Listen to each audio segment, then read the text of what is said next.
Саламатсыздар ма, құрметті оқушылар? Бүгін біз 9-шы сынып фотоэффект құбылысын қарастырамыз физикадан. Фотоэффект құбылысы дегеніміз электрондардың, яғни теріс зарядталған бөлшектердің металл бетінен ыршып шығу құбылысы. Фотоэффект құбылысын зерттеп ашқан ғалым Альберт Эйнштейн. Бұл жерде мен не себепті металл сөзін екі рет сызып қойдым. Біз бұрынғы физиканың тақырыпты есімізге түсіріп өтейік. Тек қана, естеріңізде болсын оқушылар, тек қана металл бетінде электр тогын тасымалдаушы бөлшек электрондар болып табылады екен. Қайталап айтамын. Тек қана металлдың бойында электр тогын тасымалдаушы бөлшек электрондар болып табылады. Электрондар дегеніміз теріс зарядталған бөлшек екен. Ал жартылай өткізгіштерде электр тогын тасымалдаушы бөлшек электрондар және кемтіктер. Бұл да тестте келеді, жаттап алыңыздар. Ал газдарда электр тогын тасымалдаушы бөлшек электрондар және иондар екен. Жалпы ион дегеніміз не?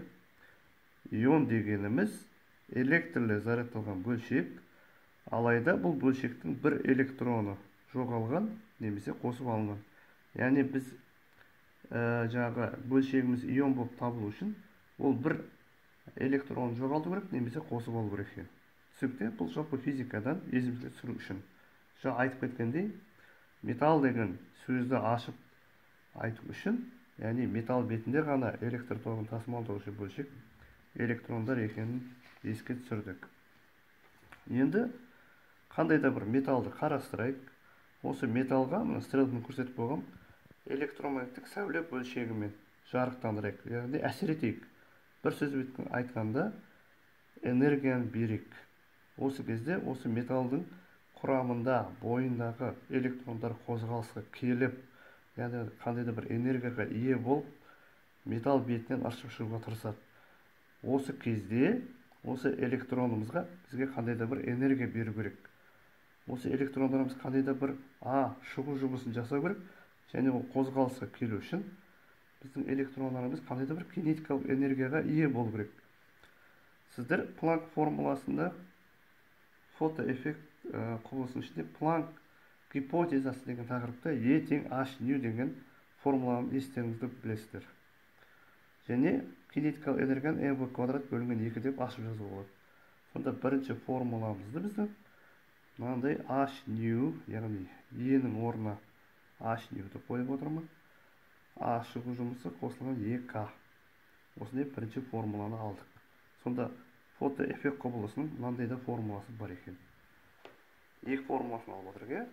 E тең A шығу қосылған mv квадрат бөлінген 2 және h-nu тең A шығу жұмысы қосу EK. Қосылардың орнына ауысқанын ештеңе өзгермейді. Яғни фотоэффект құбылысы байқалу үшін қандай да бір минимал жиілік энергия қажет екен. Бұл минимал жиілікті фотоэффектінің қызыл шекарасы деп атайды екен. Сонда nu минимал тең A шығушы жұмысы бөлінген h Планк тұрақтысы. H Планк тұрақтысы естеріңізде болса 6,62, оның -34 дәрежесі джоуль көтерілген секунд. Енді біз 9-шы сыныптың үй жұмысы 33, бірінші есем қарастырайық. Электрондардың алтыннан шығу жұмысы 4,76 электрон вольт. Алтын үшін фотоэффектің қызыл шекарасын анықтаңыз дейді. Бұл есепті берілгенін жазайық. А шығу жұмысы 4,76 электрон вольт, табу керек nu минимум. Яғни 1 электрон вольт ол бізде 1,16, оның -19 дәрежесі джоульге тең балдар. Сондықтан біз осы шаманы табу үшін біздің есептегі 4,76-ға көбейтеміз. Не себепті? Себебі бізге шығу жұмысын джоульге айналдыруымыз керек. Бізде 7,1616, оның -19 дәрежесі джоуль шықты. Айтып кеткендей бастық формулаға орын-орта қоямын. Сол кезде менде жүк шамамен 1,16, оның 15 дәрежесі герц шықты. Джоуль мен джоуль қысқарды, секундтың -1 дәрежесі немесе герц. Мен алғаш сабақтарда айтқам сіздерге, бізде жиіліктің мәнін береді.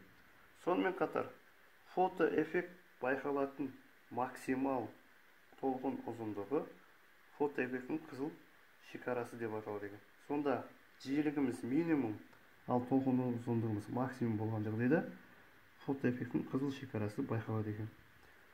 Формуланы ескеріп орнына қоятын болсақ, бізде мынандай 260 нанометр деген жауап шықты. Енді осыны кітаптың артындағы жауаппен салыстырып көрейік. 33 260 нанометр. Барлығы дұрыс екен. Сонымен сабағымыз аяқталды, оқушылар. Біздің каналымызға подписаться етіңіздер және сабақты тегін таратыңыздар. Біз қарастырып отқан мысалдар ұлттық бірыңғай тестте кездеседі екен бұл есептер. Сау болыңыздар.